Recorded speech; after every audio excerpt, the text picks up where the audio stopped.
Good morning. आज सोमवार घड़ीते बाजे भोर 6:30 और এখন রেডি হয়ে গেলাম। যাচ্ছি বড়মার ওখানে নৈহাটিতে পুজো দিতে। যেহেতু আমাদের এখান থেকে বড়মার মন্দির কাছে, তাই কালকে আর পুজো দিতে পারিনি। যেরকমটা তোমাদের আগের ব্লগে বলেছিলাম যে প্রচন্ড ভিড়ে মানে লাইনের মধ্যে দাঁড়াতে হতো, 1.5-2 ঘন্টা লেগে যেত। তো ভাবলাম এতটা জার্নি করে এসে এতক্ষণ লাইনে দাঁড়িয়ে থাকতে পারবো না, তাই চলে এলাম। আজকে যাব পুজো দিতে। এই এখন রেডি হয়ে গেছি, স্নান টান সব হয়ে গেছে, গিয়ে পুজোটা দিয়ে আসবো, ব্যাস তবে একটা শান্তি হবে। মানে অনেক দিনের ইচ্ছাটা তো পূরণ হবে, এটাই। আর সবচেয়ে বড় কথা, আমি নতুন কষ্টি পাথরে বড়মা প্রতিষ্ঠা হওয়ার পর দেখিনি, এই প্রথম দেখব। তো চলো সাথে থাকো, সারাদিন যা যা করবো সবটাই শেয়ার করবো। রান্নাঘরে এসেছি, চা বানিয়েছি। এই যে চা, দেখো চা বানিয়েছি, কাপ রেডি। এবার চা খাবো, চাটা খেয়ে বেরিয়ে যাব।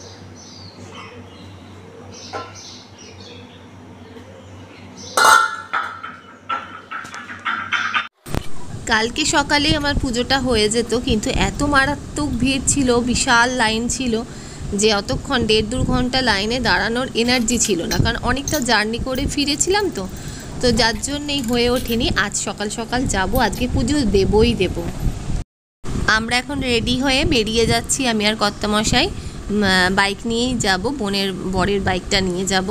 আবারও প্রমাণ হলো, ভগবান যখন যার হাত থেকে যেদিন নেওয়ার হয় পুজো সেদিনই নেয়। কালকে এত তোড়জোড় করে এলাম বড়মার পুজো দেবো, কিন্তু বিশাল লাইনের জন্য দিতে পারলাম না। আজকে যাচ্ছি ভোরবেলায় পুজো দিতে। তার মানে তো এটাই ঠিক, ভগবান না চাইলে কিন্তু কিছু হয় না। ভগবান না চাইলে পুজো ভগবানকে দেওয়া যায় না। কালকে এত তোড়জোড় করে এসেও পারিনি, অত বড় লাইন দেখে ভয়েই চলে এসেছি।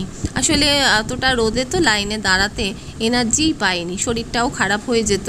তাই ভগবানই হয়তো বলেছিল বাড়ি চলে যা, কালকে আসবি। তাই আজ ভোরবেলায় যাচ্ছি ঠান্ডা ঠান্ডাতে পুজো দিতে। আশা করি আজ তো পুজো দিয়েই আসবো।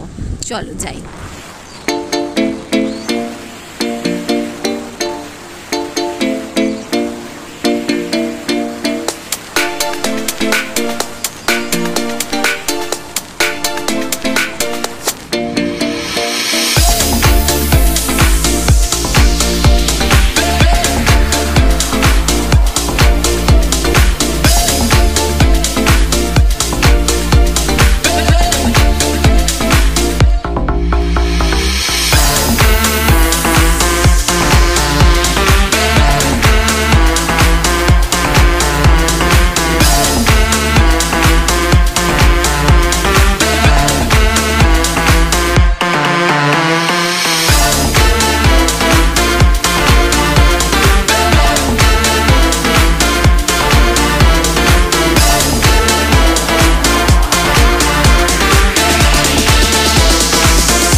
এই যে বাদিকে হচ্ছে নৈহাটি স্টেশন, আর একটু সামনে গিয়েই ডান হাতে মোড় ঘুরলেই নৈহাটি ফেরিঘাট।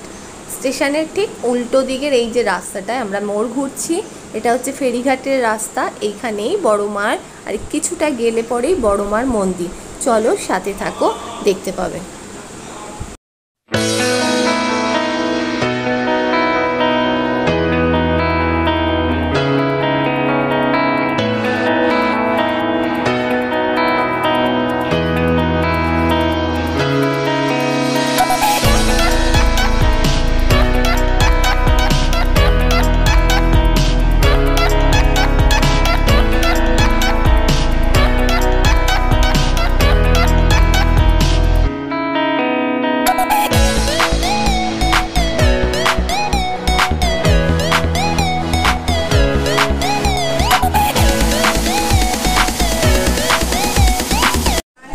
আমি এখন ডালা কিনে নিয়ে, আমার বান্ধবী পুজো দিতে দিয়েছে, বোন দিয়েছে, আর আমার সব ডালা গুছিয়ে নিয়ে লাইনে দাঁড়িয়ে আছি। সামান্যই লাইন আছে, অনেকটা ভোর এখন, আর এরপর আস্তে আস্তে বেলা বাড়লে লাইনও বাড়বে। এই হচ্ছে মন্দির, আর বাইরে থেকে তোমাদের দর্শন করালাম। ভেতরে কতটা কি দেখাতে পারবো জানি না, আশা করি দেখানো যাবে না।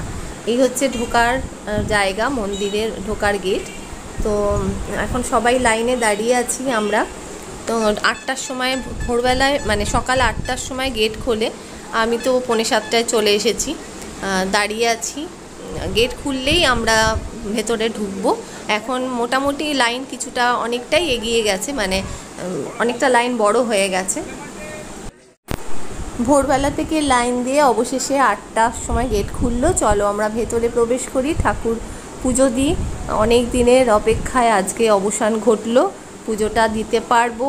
ভেতরে যাই। এখন আর আমি মোবাইল বন্ধ করে দিচ্ছি, বেরিয়ে আবার তোমাদের সাথে কথা হবে। আর এখানে একটু মাকে দর্শন করো।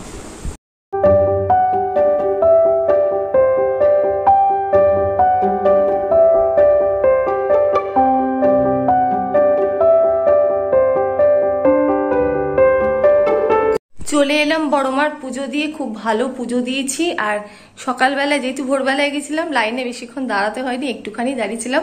খুব ভালো পুজো দিলাম, মন শান্তি করে। আমার পুজো দিলাম, আমার বান্ধবীর পুজো দিলাম, আমার বোনের পুজো দিলাম, দিয়ে চলে এলাম। তো চলো এবার ফ্রেশ হই, গরম লাগছে, বাইরে খুব রোদ উঠে গেছে। এবার ফ্রেশ হয়ে নিই, তারপর আবার আসছি। টিফিন করবো, খিদেও পেয়ে গেছে।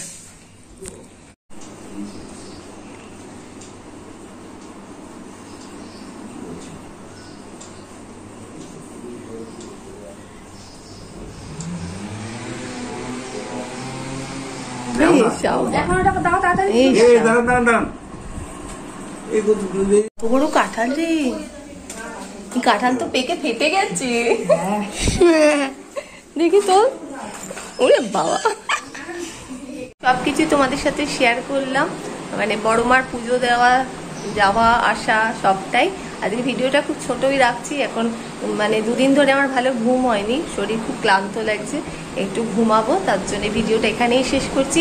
ভালো লাগলে লাইক কমেন্ট শেয়ার করো, এভাবে সাপোর্ট করো, পাশে থেকো। চলো টাটা, আবার কালকে আর একটা ভিডিও নিয়ে চলে আসবো। ততক্ষণের জন্য টাটা।